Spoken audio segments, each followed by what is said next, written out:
Hi guys, my name's Red and today I'm going to show you how to make your own sparring stick for a lightsaber fight. First of all, sorry for my accent, English not my native language.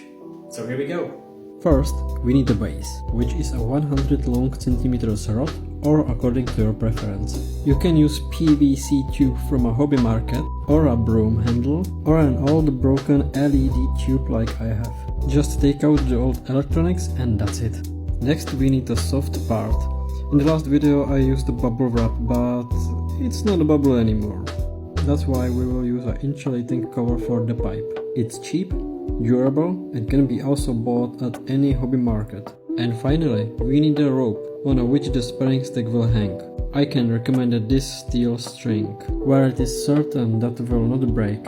This string can be bought in the store with the lightning. A bracket with a brake is screwed into the ceiling. If you have a garden, just tie a string around the branch. And now a rod itself. Stick double-sided adhesive tape on the part where we put the insulating foam.